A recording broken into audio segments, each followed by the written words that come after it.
Let's stick with earnings and turn to the banks now. Shares of Wells Fargo and Bank of America sinking today after both posted worse than expected results. Low interest rates, partly to blame for putting pressure on their businesses. But on the flip side, Goldman Sachs managing a gain today after crushing estimates for the quarter. Profits nearly doubled. Trading revenues rose 29% from a year ago. Guy, you say haves and have-nots in this bank trade. Why? No question about it. I mean, and you can obviously speak to the other panelists, esteemed as they are, in terms of what J.P. Morgan has done. But look at the disaster of Citi, and then to a certain extent, I mean, Bank of America I think Bank of America has gotten a huge pass only because the disasters that are Wells Fargo and Citi. But Bank of America is not far behind, by the way, and they sort of have to ramp up their game. So the haves are clearly J.P. Morgan. To a certain extent, I guess Goldman Sachs.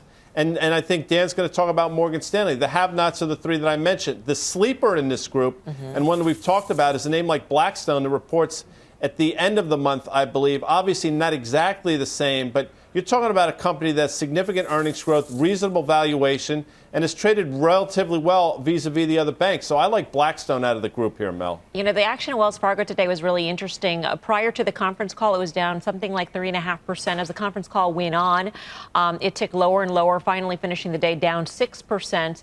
I'm going to pose this question of would you rather to Karen Feinerman.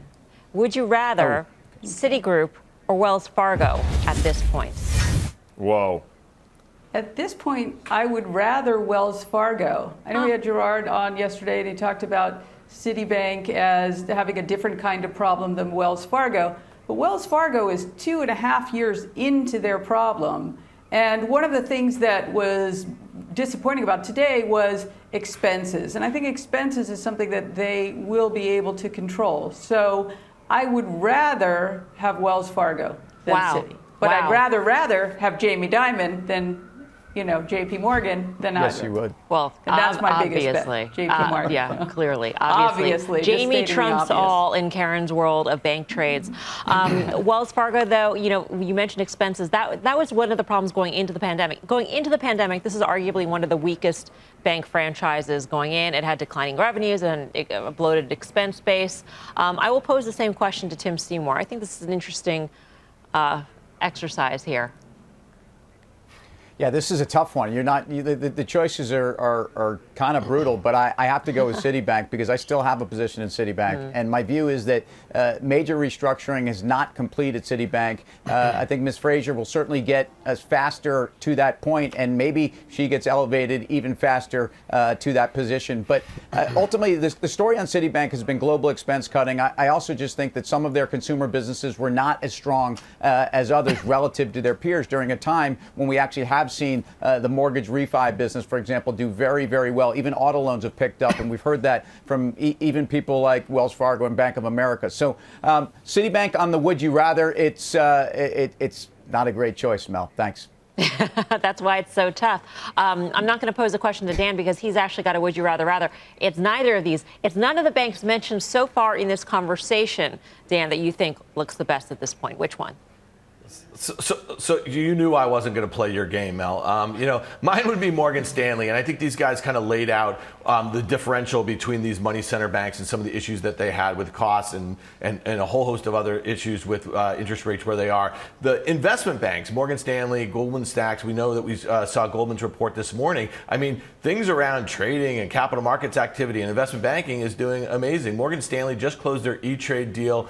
They just last week or 2 weeks ago made a $7 billion bid for asset manager Eaton Vance. I think that they're not making waste of a good recession here, and they're looking to kind of redefine what this company is going forward. They're going to report tomorrow morning. If this thing's okay, the way Goldman was, I think you buy this stock. This stock has traded really, really well. It's held its 200-day moving average here. If it could stay within this consolidation range over the last few months and start working to the high end of it, I think you have a trade into the end of the year, maybe back towards those all-time highs near 60. And just the last point about Bank of America, we have a chart here. This is one of the worst charts in the entire market. Look at how it held that uptrend all summer, right? And then it broke last month, and then it got rejected there again, right at its 200-day moving average. I think you're going to see lower lows in these money centers, and just look at how Citi and Wells Fargo acted. You may see Bank of America start to follow suit. All that being said, J.P. Morgan clearly acts the best. And I know what Karen meant when she said she'd rather have Jamie Dimon.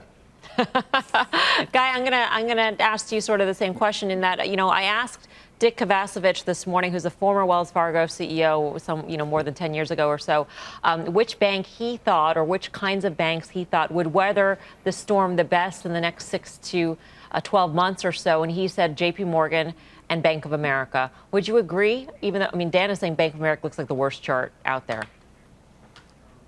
JP Morgan, for sure. He's probably far more well-versed in terms of Bank of America's balance sheet than I am. But I'll say this, my pushback would be, and obviously the Jamie Dimon restraining order notwithstanding, why is Bank of America trading at so they just reported their book value, their tangible book value was, I think, $19.50. Now, you could say they're trading a premium to Citi. I get it. Citi trades at 63% of tangible book. Bank of America trades at a premium to tangible book. Something's off there. I think Bank of America's got to trade lower, and I think Citi's too cheap. So would you rather? I'd rather Citi over Wells Fargo. Wells Fargo's problems run deep. Remember that movie, Run Silent, Run Deep? Well, they're running silent and they're running deep, Mel.